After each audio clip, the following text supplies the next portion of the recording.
Assalamu alaikum warahmatullahi wabarakatuh. So welcome dear students once again. आज हम पहुंचे हैं डेरिवेटिव्स पे, और डेरिवेटिव्स ढूंढने के जो प्रोसेस जो होता है ना, उसको बोलते हैं डिफरेंशिएशन. तो डिफरेंशिएशन हम पढ़ेंगे, ठीक है. तो डिफरेंशिएशन जैसे कि मैंने पहले ही बोला, इसकी जो बेसिस है वो लिमिट्स है. तो लिमिट्स का कंसेप्ट ही इस्तेमाल करेंगे हम डेरिवेटिव्स में, और थोड़ा सा इसमें डिफरेंट जोड़ेंगे, डिफरेंट चीज़ें जोड़ेंगे. लिमिट्स में थोड़ी सी डिफरेंट चीज़ें जोड़ेंगे हम, और वहाँ से हम निकालेंगे व्हाट इज़ डिफरेंशिएशन, ठीक है. डेरिवेटिव्स मैंने लिखा है, और डिफरेंशिएशन किसको बोलते हैं? The process of finding derivatives is called a differentiation, ठीक है. तो ये मैंने कुछ यहाँ पे लिखा है, इसको बाद में देखते हैं. पहले मैं बताऊंगा आपको डिफरेंशिएशन बाय, अगर हम डिफरेंशिएशन पढ़ते हैं तो बाय क्यों पढ़ते हैं, what is the reason behind that, इसका एप्लीकेशन पार्ट क्या है, कहाँ पे लगती है डिफरेंशिएशन आपको, ठीक है. मैक्सिमम जो डिफरेंशिएशन है it is applied. Differential calculus इसको बोलते हैं, ये मैक्सिमम सारा इसका पोर्शन अप्लाइड मैथमेटिक्स में आता है. अप्लाइड बोले तो हम इसको रोजमर्रा लाइफ में इस्तेमाल करते हैं. इंजीनियरिंग मैथमेटिक्स जो होता है ना, उसमें ये सारा कुछ इस्तेमाल हम करते हैं, रियल लाइफ में इस्तेमाल करते हैं. चलो हम भाई यहां से स्टार्ट करते हैं. मैंने क्या लिखा है? It we find instantaneous change with the help of differentiation in one variable with respect to another variable. तो एक्चुअली क्या हो रहा है यहाँ पे जो मैंने यहाँ पे लिखा है, ये पहला पार्ट है इसकी एप्लीकेशन का. डिफरेंशिएशन में हम क्या करते हैं? हम स्टडी करते हैं changes in one variable with respect to another variable. ये बेसिक कंसेप्ट है डेफिनेशन का. बेसिक जब डिफरेंशिएशन इंट्रोड्यूस की गई थी ना मैथमेटिक्स की दुनिया में, तो उस टाइम जो मेन मोटिव था वो यही था कि हम स्टडी करेंगे चेंज. एक चीज को हम चेंज करेंगे, दूसरी चीज पे क्या इफेक्ट पड़ेगा, वो चेंज स्टडी करने के लिए डिफरेंशिएशन. और वहां पे भी कौन सी चीजेस? Instantaneous changes. वो यहां से मैं उसको एक्सप्लेन करूंगा बाद में. तो दूसरी जो यहां पे मैंने एप्लीकेशन में लिखा है, यहां पे we find the slopes of curves, tangents to the curves, slope of tangent to the curves. तो what is curve? We draw in two dimensional plane, whatever you draw here, कोई भी graph डाल दो, इसको बोल देंगे हम curve, ठीक है. फंक्शन थोड़ी सी डिफरेंट चीज है. फंक्शन और कर्व में फर्क है. देखो मैं यहां से वो क्लियर करने की कोशिश करूंगा. अगर मैंने एक स्ट्रेट लाइन डाल दी भाई यहां से, तो ये यहां दो पॉइंट्स पे इंटरसेक्ट हो रहा है ना. अगर दो पॉइंट्स पे आपकी वर्टिकल लाइन किसी ग्राफ को इंटरसेक्ट करती है भाई, उसको बोलेंगे it is not a function. वो फंक्शन नहीं होती है भाई, ये समझना. ये मैं पढ़ाऊंगा आगे इंशाल्लाह फंक्शंस में. ये फंक्शन नहीं है. अगर आपने इस तरह, अगर आपकी इस तरह फंक्शन है भाई, कहीं से भी डाल लो, एक लाइन डाल लो, वर्टिकल लाइन यहां से मैंने डाल दी, बहुत सारी डाल दी. एक जरूरी सिंपली टेस्ट करने के लिए एक काफी है.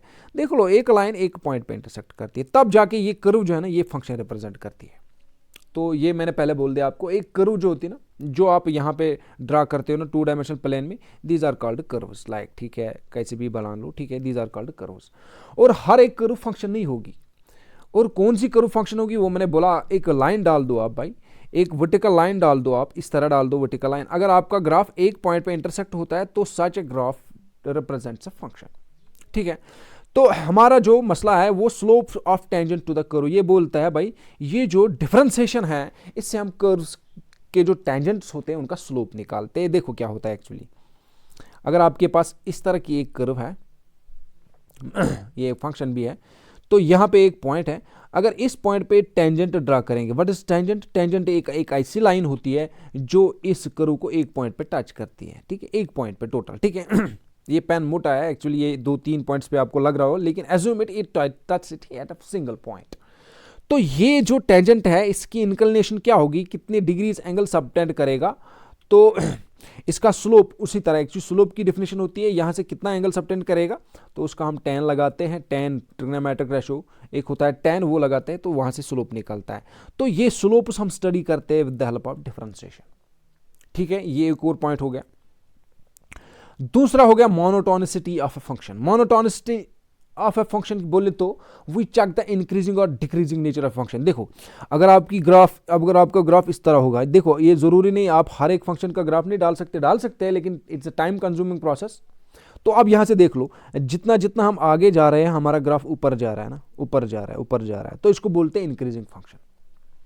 तो ये ग्राफ ड्रा करने की जरूरत नहीं है, ये सिंपली हमें बताएगा डिफरेंशिएशन. ये भाई, ये हमारी फंक्शन जो है ये इंक्रीजिंग है या डिक्रीजिंग. अगर इस तरह हुई इसको डिक्रीजिंग बोलते हैं। देखो जिस तरह हम जितना जितना हम आगे जाएंगे एक्स एक्सिस पे पॉजिटिव साइड पे जाएंगे, हमारा ग्राफ नीचे आता जा रहा है, नीचे आता है, इसको बोलते हैं डिक्रीजिंग नेचर।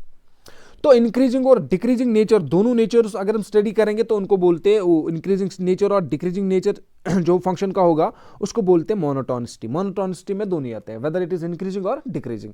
ये नेचर चेक करने के लिए भाई हम डिफरेंशिएशन का सहारा लेते हैं, डेरिवेटिव्स का, और उससे ये एकदम ग्राफ का नेचर पता चल जाता है। ये जरूर नहीं आप ग्राफ डालोगे ऐसे ये इंक्रीजिंग हो रहा है, नीचे डाल ये डिक्रीजिंग हो रहा है ना। डिफरेंशिएशन बोलती है भाई ग्राफ मत डाल दो, सीधे आंसर देंगे हम। कैसे? Will understand in next few lectures. तो ये एप्लीकेशन है, मैं कह रहा हूं डिफरेंशिएशन भाई कहां कहां पे इस्तेमाल करते हैं। Find the critical points of the curve. Critical points क्या होते हैं? देखो अगर आपकी इस तरह एक कर्व है, क्रिटिकल पॉइंट होगा एक ऐसा पॉइंट जहां पे आपका ये टेंजेंट एक्स एक्सिस को पैरेलल होगा। इन पॉइंट्स को क्रिटिकल पॉइंट्स बोलते हैं। और यहाँ पे होता है ये डेरिवेटिव जीरो के बराबर होता है, ये भी आगे मैं दिखाऊंगा आपको। फिलहाल इतना समझ लो आप, ये क्रिटिकल पॉइंट जो होते हैं भाई, यहाँ पे फंक्शंस का नेचर चेंज होता है। देखो क्या नेचर चाहिए, नीचे में लिखा है, ये यहाँ से इंक्रीजिंग है और वहाँ से फिर डिक्रीजिंग होते हैं।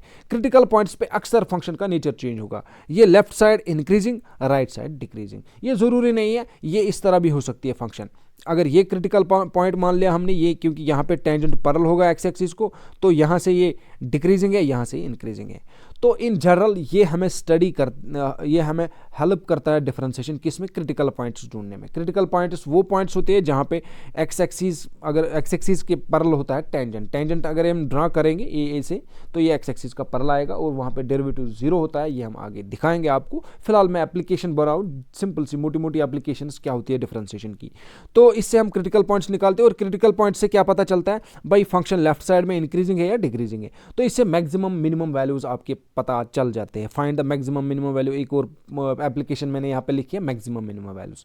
मैक्सिमम मिनिमम वैल्यूज का मतलब हो गया भाई एक फंक्शन का सबसे ज्यादा वैल्यू क्या हो सकता है और सबसे छोटा वैल्यू क्या हो सकता है। ये भी डिफरेंशिएशन से हम निकाल सकते हैं। ये जरूर नहीं आप डायरेक्ट इसमें पुट करोगे, कितनी भी बड़ी फंक्शन हो तो एक एक पॉइंट पे चेक करें, पता नहीं फंक्शन को हम यहाँ से डोमेन में इनफाइनाइट पॉइंट्स होते हैं, क्या एक एक पॉइंट्स पे आप चेक करते जाओगे, फिर बहुत सारे नंबर्स आपको मिलेंगे, वो फिर मुश्किल होगा ना आपके लिए भाई इतनी सारी कैलकुलेशन करनी। तो डिफरेंशिएशन बोलते हैं एकदम से मैं आपको आंसर दूं, एकदम से फट से हमें आंसर मिलेगा व्हाट इज मैक्सिमम और minimum value of a function. और हम ये भी निकालते हैं, ये देख लो आपके जो कैलकुलेटर में होता है ना, ऐसे निकालते हैं भाई, सीधे डालते हैं ना, ऐसे 2 का रूट डालते हैं ना, तो सीधे निकाल आता है 1.41 समथिंग लाइक दैट। ये कैसे करता है? और उसमें ये फीड होता है भाई, इसमें ये डिफरेंशिएशन का कंसेप्ट इस्तेमाल करते हैं। और डिफरेंशिएशन का पावर देख लो भाई, आप स्क्वायर रूट निकालते हो वहाँ से, यूजुअली जो कैलकुलेटर है वहाँ से स्क्वायर रूट निकालते हो। क्या क्यूब रूट निकाल सकते हैं आप वहाँ से? नहीं, बिल्कुल नहीं निकाल सकते, उधर नहीं होता है, साइंटिफिक कैलकुलेटर में होगा। ये 2 रेज पावर 1/3 ऐसा कुछ, 1/4 फोर्थ रूट निकाल सकते हैं? नहीं निकाल सकते। बेसिक जो आम कैलकुलेटर होता है उससे नहीं। डिफरेंशिएशन का आंसर है इसके पास, डिफरेंशिएशन से ये सारे कोई भी पावर हो निकाल सकते हैं। अप्रॉक्सीमेट आंसर हमें डिफरेंशिएशन देती है, ठीक है। तो डिफरेंशिएशन के इतने सारे एप्लीकेशंस हैं, और भी हैं, तो ये मोटे मोटे एप्लीकेशंस के हैं। तो सबसे पहले चलो स्टार्ट करते हैं अब डेफिनेशन को। तो डिफरेंशिएशन की जो पहले मैंने लिखा है डेरिवेटिव, और मैं डिफरेंशिएशन बोलूंगा तो आप ये समझ लेना डिफरेंशिएशन क्या हो गया, the process of finding derivatives of function. जब हम एक फंक्शन को डेरिवेटिव निकालने की कोशिश करेंगे ना, तो वो जो तरीका होता है ना, उसको डिफरेंशिएशन बोलते हैं, ठीक है, डिफरेंशिएशन उसको बोलते हैं। तो ये पहला मैंने लिखा है, find the instantaneous change in one variable से अनदर वेरिएबल। ये क्या है? ये ही एक्चुअली डेफिनेशन है। ये मैंने बोला एक्चुअली डिफरेंशिएशन जब इंट्रोड्यूस की गई ना मैथमेटिक्स की वर्ल्ड में, तो बेसिक कंसेप्ट ये था। ये टेंजेंट वगैरह कुछ उस टाइम इनके दिमाग में नहीं था। बेसिक जो मोटिव था उस टाइम, बाद में ये डेवलप हो गई थ्योरी, लेकिन बेसिक कंसेप्ट जो था ना, डिफरेंशिएशन क्यों स्टडी करेंगे भाई हम?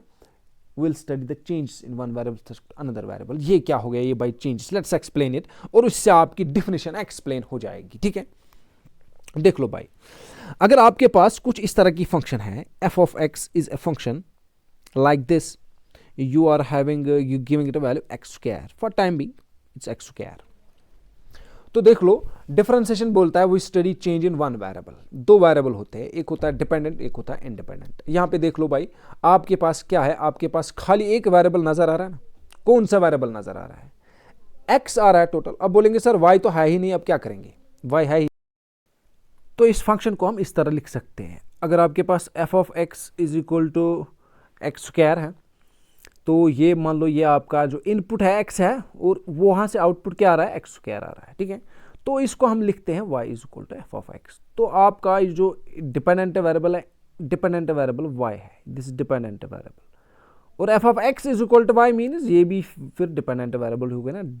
एफ ऑफ एक्स इस सारे को बोलते हैं आउटपुट, वाई भी हो गया आउटपुट, ये वन एंड सेम थिंग, इसलिए मैंने इसके बीच में इक्वलिटी डाल दी, ये एक ही चीज़ है, ठीक है।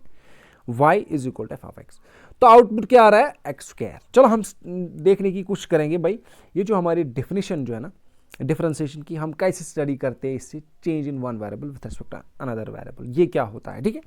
चलो अगर आपके दिमाग में आ गए सर हम एक्स का वैल्यू 1 देंगे, ठीक है, तो ये आपका इनपुट है, y का क्या आएगा, ये बोलता है जो आप इनपुट दे रहे हैं ना इसका स्क्वायर कर दो, ये हो गया आपका आउटपुट, 1 स्क्वायर आउटपुट आएगा, तो 1 स्क्वायर इज इक्वल टू 1। दूसरी सिचुएशन में हम क्या करेंगे, x का वैल्यू थोड़ा हम बढ़ाएंगे, मान लो हमने 1.5 दे दिया, तो ये इनपुट हो गया आपका 1.5, तो आउटपुट क्या आएगा, आउटपुट आएगा 1.5 का स्क्वायर, क्योंकि स्क्वायर बोलता है जो आप इनपुट दे रहे हैं ना उसका स्क्वायर निकालो, तो 1.5 का स्क्वायर आप निकालेंगे तो 2.25 आएगा परहैप्स। देख लो क्या हो गया, एक्चुअली हम क्या कर रहे हैं, हमने यहां से यहां तक x जो था पहले 1 दिया, उसके बाद 1.5, तो हमने थोड़ी सी चेंज की x में, इंक्रीमेंट किया x में, इंक्रीमेंट बोले तो हमने x का वैल्यू इंक्रीज किया, कितना किया इंक्रीज, 0.5 से। आप देख लो वहां पहले 1 दे दिया फिर 1.5 दे दिया, तो कितना इंक्रीज किया x का value, we increased the value of x by 0.5. what happened to the variable y, वो आउटपुट हमारा जो है ना यहाँ पे उसको क्या हुआ, क्या वो भी इंक्रीज हो गया, ये जरूरी नहीं है, ये कभी आपका इंक्रीज हो सकता है, ये डिक्रीज हो सकता है, ठीक है, it depends upon the function. अब हमारा यहाँ पे इंक्रीज हो रहा है, 1 था पहले, अब 1.2.25 आया, तो हमारा y का वैल्यू हो गया 1.25 इंक्रीज। तो x का कितना इंक्रीज किया भाई, x का किया 0.5 से इंक्रीज, तो y का कितना इंक्रीज हो गया आपका 1.25। तो ये चेंज आपके x में की, आपने खुद की यहां से x में चेंज जो इंडिपेंडेंट वेरिएबल है, आपके y जो y है डिपेंडेंट वेरिएबल, उसमें ये चेंज ऑटोमेटिकली आ गई। जरा एक और चीज करते हैं, इसको बोलते हैं, देख लो जब हम ऐसी चीजें करते हैं ना, इसको बोलते हैं we are studying the changes in one variable with respect to another variable. Change, बात हो रही है चेंज की, ना कि इंस्टेंटेनियस चेंज। अभी इंस्टेंटेनियस चेंज मैं क्लियर करूंगा व्हाट इज इंस्टेंटेनियस चेंज। अगर इन जो ये चेंजेस आपने की यहां से delta Y by delta X, अगर इनका डिवाइड करेंगे भाई, ये आपका आ गया 1.25 ऊपर डिपेंडेंट वेरिएबल में चेंज, नीचे कर दिया आपने एक्स डिपेंडेंट इंडिपेंडेंट वेरिएबल में, तो ये आ गया 1.5 डिवाइड बाई 0.5। ये क्या निकलेगा, इस चीज को बोलते हैं average change. This is called average change. Average change is simply you change one variable, find the change accordingly in another variable, then divide that those two changes, लेकिन ऊपर रखनी होती है डिपेंडेंट वेरिएबल जो है ना आपका y, उसकी चेंज नीचे होती है इंडिपेंडेंट वेरिएबल की चेंज, रेशो करके आपके पास जो आएगा उसको बोलते हैं एवरेज चेंज।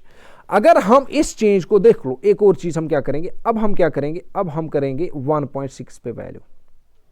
बात समझना मेरी, जब 1.6 पे वैल्यू करेंगे तो आपका जो आउटपुट होगा 1.6 का स्क्वायर 2.56 आएगा उसका आंसर। देख लो भाई, इससे पहले आपका वैल्यू था ये 2.25, ठीक है, उससे पहले आपका वैल्यू 1 था, फिर 2.25 था, और यहां पहले 1 दिया आपने, फिर 1.5 दे दिया, फिर 1.6 दे दिया, और 1.6 पे ये वैल्यू आ गया। यहां से यहां तक जो चेंज हुई y में 1.25, अब यहां से यहां तक कितनी चेंज होगी, 0. अगर इनका सब्ट्रैक्ट करेंगे आप, ये आएगा 0.31 परहैप्स। तो ये चेंज हो रही है किसमें, y में। अगर आप आपने यहां से क्या दिया वैल्यू 1.6, तो कितनी चेंज हो रही है यहां से, तो आपने आप x में कितनी चेंज कर दी, 0.1 की। देख लो भाई, अब इस चेंज को आप थोड़ा कम कर रहे हैं। पहले कितनी चेंज की आपने x में, पहले आपने 0.5 की चेंज कर दी, अब आप x में कितनी चेंज कर रहे हो, थोड़ी सी चेंज कम कर रहे हो, आप 0.1 दे रहे हो। तो जब आप ये जो इंडिपेंडेंट वेरिएबल है इसकी चेंज घटा रहे हो, उसको मिनिमाइज कर रहे हो, अकॉर्डिंगली स्टडी कर रहे हो वाई की चेंज, वाई डिपेंडेंट वेरिएबल उसकी चेंज, उसको क्या हो रहा है, ठीक है। तो इस चेंज को बोलते हैं इंस्टेंटेनियस चेंज। और इंस्टेंटेनियस चेंज में आपको ये याद रखना है, जो आपका इंडिपेंडेंट वेरिएबल है उसमें जो चेंज कर रहे हो ना आप, that is negligible, very very small. अब यहां पे कितनी चेंज, 0.1। नेग्लिजिबल बोले तो आप इसको 0.001 भी लिख सकते हैं, आपकी मर्जी, 0.001। आप इसको और कम कर सकते हैं, इससे और कम कर सकते हैं, आपकी मर्जी। But this change time will tend to zero, ये जीरो के पास आएगी, लेकिन जीरो नहीं देना इसको, but it will never attain zero. When we say change, जब हम बोलते हैं ना चेंज, हम किसी चीज में दे बोलते हैं कोई चेंज आ रहा, कोई चेंज हो रहा है, कोई बंदा चेंज हो रहा है, तो उसमें कोई चेंज होती है एक्चुअली, तभी जाके हम बोलते हैं इसमें चेंज आ गई है। तो चेंज होनी चाहिए, it should not be zero, zero नहीं होना चाहिए, but it should tend to zero, it is very very close to zero. उस चेंज को बोलते हैं इंस्टेंटेनियस चेंज। अकॉर्डिंगली वाई में कितनी चेंज आएगी वो हम करते हैं, इसको बोलते हैं भाई finding the instantaneous changes in dependent variable with respect to independent variable. अगर इन चीज का आप रेशो करोगे ऐसे, delta Y by delta X, इसको बोलते हैं ट्रायंगल, लिखता है ना मैं ऐसे, delta Y by delta X. तो यहाँ पे भाई आपका लिमिट अगर आपने इसका दे दिया, लिमिट क्यों दे दिया, क्योंकि मैंने बोला आपको इस चेंज को हम क्या करेंगे, विल मिनिमाइज दिस चेंज। और अकॉर्डिंगली फिर रेशो लेके इस चेंज को अगर नहीं लिमिट नहीं रखेंगे भाई, अगर लिमिट नहीं रखेंगे तो इसको एवरेज चेंज बोलते हैं। लिमिट लगाने से ये बनता है इंस्टेंटेनियस चेंज, और इसी इंस्टेंटेनियस चेंज को बोलते हैं भाई derivative of Y with respect to X. तो डेरिवेटिव है क्या चीज, derivative is nothing, it is simply, हम क्या करते हैं, हम चेंज करते हैं एक वेरिएबल को, और कितना चेंज करते हैं, वेरी वेरी स्मॉल चेंज, और अकॉर्डिंगली देखते हैं वाई में कितनी चेंज आ गई, उस चेंज को ऊपर रखते हैं जो डिपेंडेंट वेरिएबल की चेंज, नीचे इंडिपेंडेंट वेरिएबल की चेंज, उनका लिमिट देते हैं। लिमिट क्यों देते हैं, क्योंकि हमने करनी है change 10 to 0, very small change, और ये चीज जो आ गई, this is called derivative of y with respect to x, ऐसे डिनोट करते हैं। यही सारा मैंने यहां पे लिखा है भाई, देख लो। ये बोलता है consider F function, F from एक फंक्शन है आपके पास, ये y is called F of x. x जो हम यहां से दे रहे हैं इसको बोलते हैं इंडिपेंडेंट वेरिएबल, बार बार मैं कहता हूं, y को बोलते हैं dependent variable. If we change small change in x, अगर आपने x में थोड़ी सी चेंज कर दी, उसको बोलते हैं उस चेंज को डेल्टा x, यूजुअली ऐसे लिखते हैं delta x, this is the small change in x, small, not negligible, it's small, ठीक है, छोटी सी चेंज कर रहे हैं। There will be corresponding change in dependent variable, ये जरूरी है, अगर आपने एक्स के वेरिएबल में चेंज कर दी तो आपके वाई का जो वेरिएबल है ना डिपेंडेंट वेरिएबल, उसमें भी चेंज आएगी।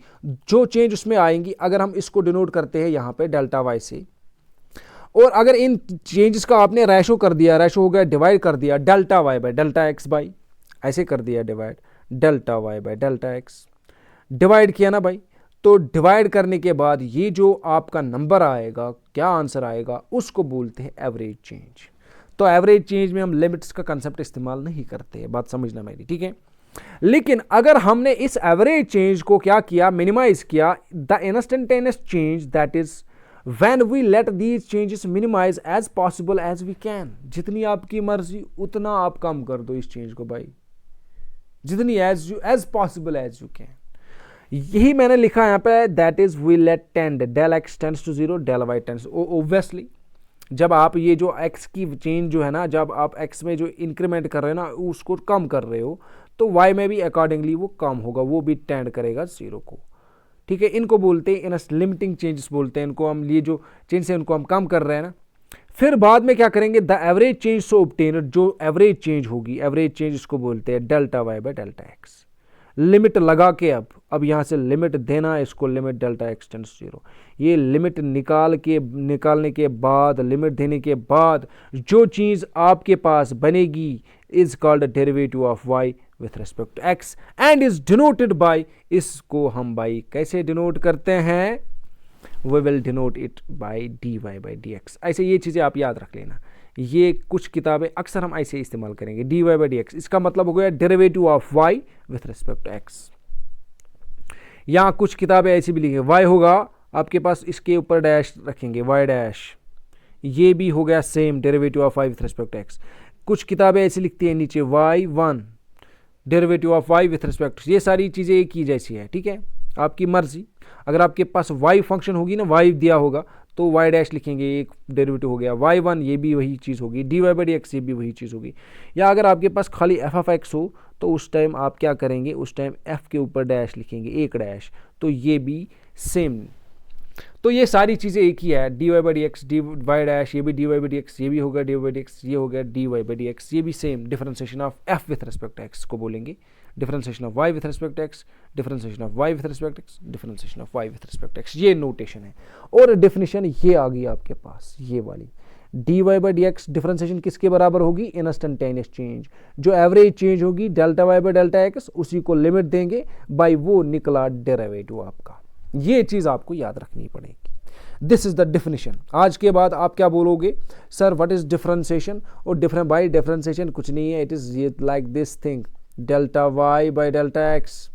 What is Δy, it is a change in y variable. ये कहाँ से मिली, जब आपने x में चेंज कर दी, यहाँ से x वेरिएबल जो था उसमें चेंज कर दी, वहाँ से जो चेंज y में आपने देखी उसको ऊपर रखा, फिर इनका लिमिट डाल दिया आपने, Δx। लिमिट देने का मतलब क्या हो गया भाई, ये एब्स्ट्रैक्ट आपको खाली किस्सा याद नहीं रखना है। लिमिट का मतलब हो गया हम इस चेंज को बहुत कम कर रहे हैं, मिनिमाइज कर रहे हैं, तो वहाँ से जो निकलेगा, क्या निकलेगा, उसको बोलते हैं डिफरेंशिएशन भाई, that is called a differentiation.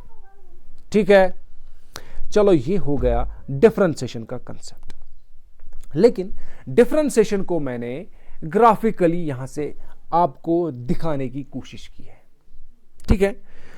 तो डिफरेंशिएशन से पहले आपने क्या सीखा, लिमिट। लिमिट किसी फंक्शन का एग्जिस्ट होता है, नहीं होता है, ठीक है। लेकिन डेरिवेटिव्स में क्या होता है, डेरिवेटिव्स में भी लिमिट्स इस्तेमाल करेंगे। ये मैं आगे जाके डिफिनेशन, इस डिफिनेशन को हम थोड़ा और इलाबरेट करेंगे, फिर आपको जो पिक्चर है ना, सही पिक्चर आपके दिमाग में आएगी भाई। डिफरेंशिएशन में सच में लिमिट्स इन्वॉल्व होते हैं, वहाँ पे भी एग्जिस्टेंस ऑफ लिमिट का कंसेप्ट आएगा। लेकिन पहले मैंने बोला आपको, यहाँ से हम देखेंगे ग्राफिकली, आप अंडरस्टैंड करने की कोशिश करेंगे भाई व्हाट इज डिफरेंशिएशन, ग्राफ्स कैसे होंगे। क्योंकि देख लो, ये जो आपके पास जो फंक्शन होती है ना भाई, फंक्शन का मैंने अभी बोला भाई, ये आप याद रख लेना। फंक्शन का टेस्ट अगर आपने ऐसे डाल दिया ग्राफ, एक वर्टिकल लाइन डाल दी, कितने पॉइंट्स पे मिल रहे हैं ना, 2 पॉइंट्स पे, तो ये एक कर्व बनती है।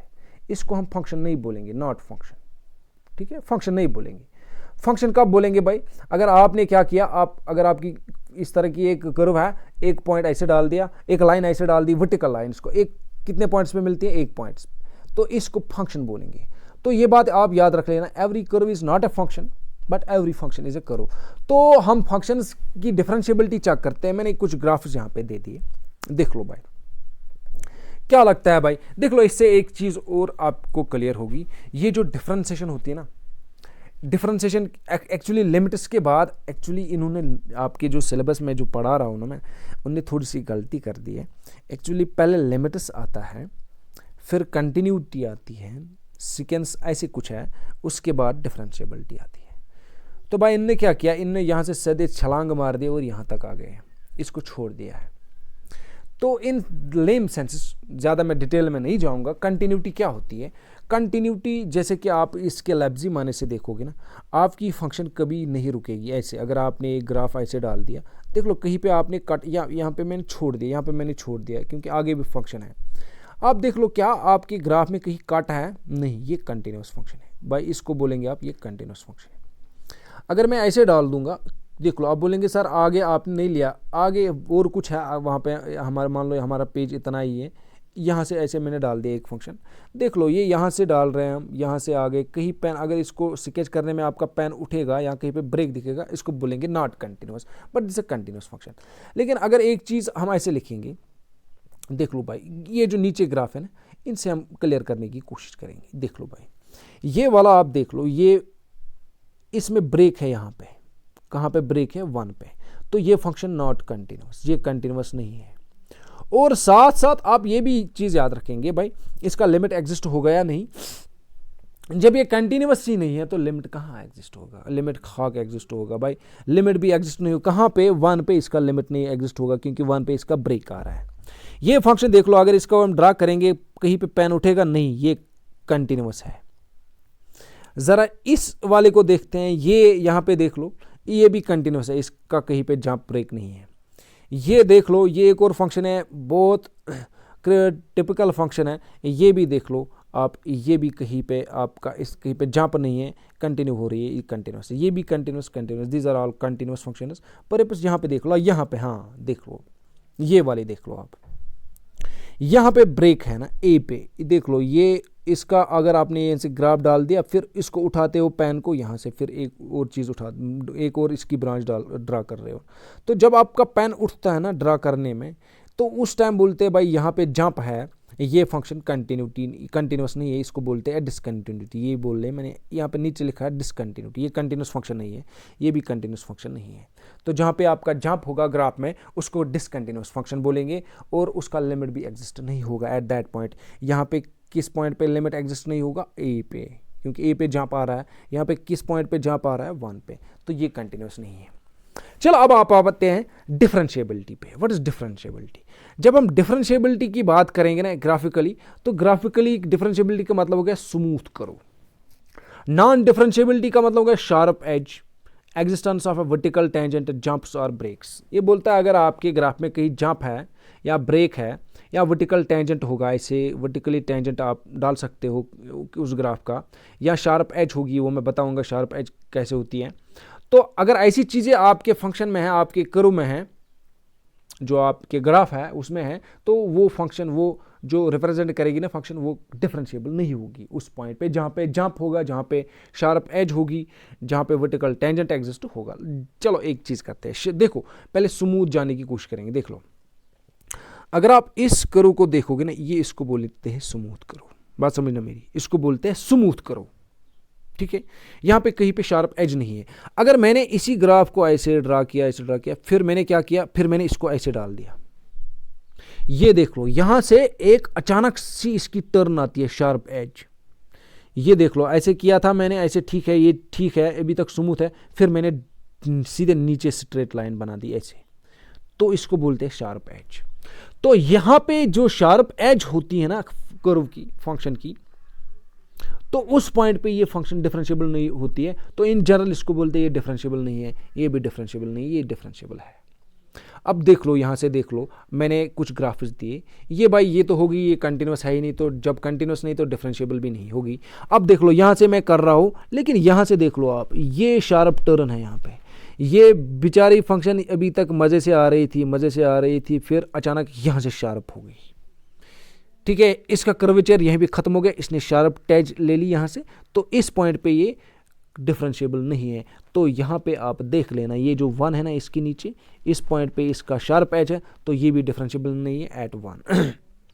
ये फंक्शन जो है ना, इसमें क्या है, ये ठीक है स्मूथ जा रही थी, लेकिन इसमें ऐसे आ गया, यहाँ पे डॉटेड इसने डाल दिया ऐसे लाइन, ये हो गया वर्टिकल टेंजेंट। जिस फंक्शन में वर्टिकल टेंजेंट एग्जिस्ट होगा, वो फंक्शन भी डिफरेंशिएबल नहीं होती है, नॉट डिफरेंशिएबल। बात समझना मेरी, जिस फंक्शन में वर्टिकल टेंजेंट होगा, जिस तरह की यहाँ पे एक वर्टिकल टेंजेंट हो रहा, ड्रा कर रहे हैं ना, वर्टिकली एक टेंजेंट ड्रा करेंगे ग्राफ का, वो डिफरेंशिएबल नहीं होती है एट दैट पॉइंट। ये भी डिफरेंशिएबल नहीं है, ये बिल्कुल भी नहीं। इसमें बहुत सारी शार्प एजेस होती है, जिस तरह के हार्ट रेल होते हैं ना, जैसे कि हम वो ECG बोलते हैं उसको, यूजुअली जब उसको ड्रा करते हैं ऐसे, फिर उसकी कुछ लाइन्स ऐसी आती है, नीचे ऐसे आते हैं, ठीक है। तो यहाँ तक ये ठीक होती है हार्ट बीट, ठीक है, लेकिन यहाँ से फिर वो भटकनी ज़्यादा होती है, ठीक है, शुरू करती है, ऊपर नीचे ज़्यादा होती है, तो इन पे बोलते हैं इनको ये शार्प एजेस होती है, यहाँ पे ये डिफरेंशिएबल नहीं है, तो यहाँ पे कुछ गड़बड़ होती है, ठीक है। तो शार्प एजेस जहाँ पे होगी, जिस फंक्शन में होगी, उसको बोलते हैं नॉट डिफरेंशिएबल। यहाँ देख लो, ये देख लो, ठीक है, आ रही थी बेचारी, ठीक है, तो यहाँ से इसने शार्प टर्न ले ली, तो ये यहाँ पे डिफरेंशिएबल नहीं है। इसी तरह इसका भी हो रहा है, यहाँ से इसने शार्प एज ले ली। अब बोलेंगे सर ये सारी तो नॉट डिफरेंशिएबल होगी, फिर डिफरेंशिएबल कैसी है? तो यहाँ से देख लो, ये एक फंक्शन है, ये स्मूथली जा रही है, ये वाली स्मूथली जा रही है ऐसे, इट्स अ डिफरेंशिएबल फंक्शन। आप इसके बरक्स, इन एडिशन टू दैट, मैं यहाँ से देख लूँगा, देख लो, ये अगर आपने ऐसे ड्रा कर ली एक फंक्शन, स्मूथली जा रही, इट्स अ डिफरेंशिएबल फंक्शन। अगर आपने ऐसे ड्रा कर ली, स्मूथली जा रही है, डिफरेंशिएबल फंक्शन। ऐसे ड्रा कर ली, इज अ डिफरेंशिएबल फंक्शन, ठीक है, एक स्ट्रेट लाइन ड्रा कर दी, इसमें कोई कहीं पे टर्न नहीं आ रहा है, डिफरेंशिएबल फंक्शन। अगर इसी स्ट्रेट लाइन में आपने ऐसे किया तो यहाँ पे turn I, it's not differentiable function. तो जहाँ पे भी शार्प एजेस, शार्प टर्न्स होंगी, ब्रेक्स होंगे, वर्टिकल टेंजेंट्स होंगे, ऐसी फंक्शंस को हम डिफरेंशिएबल नहीं बोलते हैं। ये एक ग्राफिकल अप्रोच था डिफरेंशिएबिलिटी का, ठीक है। लेकिन आगे जब हम देखेंगे, हम प्रैक्टिकली एग्जांपल सॉल्व करेंगे, बाय एग्जांपल देंगे आपको, लेकिन कुछ चीज़ें उससे पहले समझाने की कोशिश करेंगे हम। लेफ्ट एंड राइट डेरिवेटिव्स होते हैं, जिस तरह लिमिट्स में होते हैं left and right hand limit, वहाँ पे यहाँ पे लेफ्ट एंड राइट डेरिवेटिव होंगे। क्यों होंगे? क्योंकि लिमिट्स की बात आ रही है ना। जब भी लिमिट्स की बात आएंगी तो दो अप्रोच होते हैं, एक लेफ्ट वाला अप्रोच होता है, एक राइट वाला अप्रोच होता है। तो लेफ्ट वाले अप्रोच से लेफ्ट डेरिवेटिव बनता है, राइट वाले अप्रोच से राइट डेरिवेटिव बनता है, ठीक है। आज के लेक्चर में इतना काफ़ी। Thanks my dear students.